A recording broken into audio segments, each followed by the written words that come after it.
What is the signal-to-noise ratio? One underrated formula is the signal-to-noise ratio.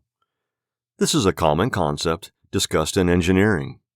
Signal is the meaningful message. Noise is the static. One real-world example is the radio. Imagine that you're driving and listening to a great song. As you are crossing over states, suddenly the song becomes staticky. It's hard to listen to Taylor Swift anymore. What gives? Well, your car has passed the location of the sender signal. Now, you're not picking up the radio waves like you once were. Understanding the signal-to-noise ratio is not only crucial for engineering, it's even more crucial with communication skills. The purpose of communication. A great communicator constantly strives to 1. Improve the signal, 2. Reduce the noise. Someone who rambles has lost sight of the signal and falls victim to the noise. Therefore, a rambler is not a great communicator. When you have no signal, then it's hard to determine what the meaningful message is. What is a signal for me, Armani? That depends on the context. For this blog, I assign myself the signal of explain the signal-to-noise ratio and how it deals with communication skills. If I begin talking about dogs, then I may risk falling victim to noise, unless I take a twist. Imagine I use a pet owner's relationship with his dog to give an example of the signal-to-noise ratio. Johnny is the pet owner, Bucky is the dog. Whenever Bucky barks in a certain cadence, Johnny can tell the emotional state of the dog. A loud bark means that Bucky is happy. A whimpering bark means Bucky is hungry.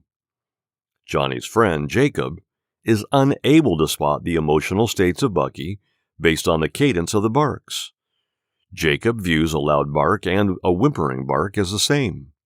To Jacob, the barks are noise. To Johnny, the barks are a signal. Therefore, the signal is subjective. How to improve the signal and reduce the noise. There are 5 levels of communication. 1. Communication with yourself, self-awareness. 2.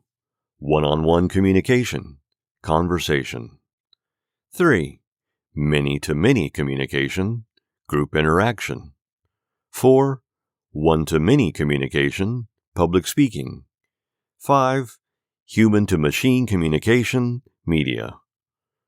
Most people try to maximize 2 to 5 while undermining 1, but 1 is the most important. The more you lack self-awareness, the more difficult it will be to spot the signal from the noise. Know yourself better, then you will know the signal better in context to your life. This isn't sexy advice. The reason this isn't sexy advice is because it requires introspection. But this is the fundamental strategy to becoming a better communicator. Focus on level 1, and the other levels take care of themselves. It's like the check analogy. Imagine if you have a check with a bunch of zeros. It's worthless. But add a 1 in front of all those zeros, and now the check is worth something. That 1 is self-awareness. How to amplify self-awareness. There are a variety of ways to improve self-awareness. Introspection, assessing curiosities, bouncing back from tough times. View yourself as data. All experiences are data. The goal is to get the right narrative out of the data. There is a rising field nowadays that merges technical work with creative work. Data storytelling. Data is the object. Story is the narrative. Imagine you have a bunch of data of Airbnbs in Chicago. You have no interest in going to Chicago, so the data doesn't mean much. But let's say your boss comes into your office and says, "Hey, I'm taking my wife to Chicago. My budget is X. I would love to get an Airbnb with restaurants and tourist spots within walking distance." Suddenly, you can approach the data in a completely different light. you have a narrative to process the data with. Likewise, to build self-awareness, view your life experiences as data. The narrative is up to you. To get you warmed up into spotting the narrative in your life experiences, think of the silver lining mindset. This is when you find beauty in the mundane. If you can train yourself to spot the silver lining, even in the worst of circumstances, then the signal of the mind increases in the long run. Added supplementations. In engineering, the most important acronym is STEM: Science, Technology, Engineering, and Mathematics. With linguistics, the most important acronym is RLSW: Reading, Listening, Speaking, and Writing. All these activities will help you improve the signal. Reading and listening are consumption activities. They force the chattering mind to focus and absorb a message. Speaking and writing are production activities.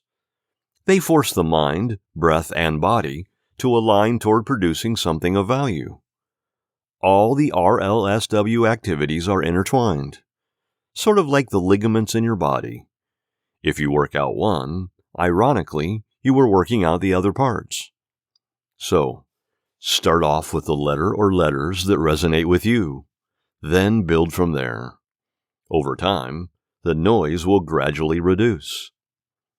Social skills and satellites. Earlier, I gave the example of a radio. Now, let's switch it up to a TV. Imagine that other humans have a satellite on their foreheads. What happens to your channel when it rains on the satellite? The channel gets grainy. Exactly. When you use big words and ramble, the channels of the other person's mind gets grainy. But when you use clear and concise language, that's when they convert your words into a beautiful sitcom in their mind. To help you do this, assume most humans can't focus to save their lives. This assumption allows you to get to the point much faster. 1. Improve the signal. 2. Reduce the noise. These are the 2 steps to becoming a brilliant communicator.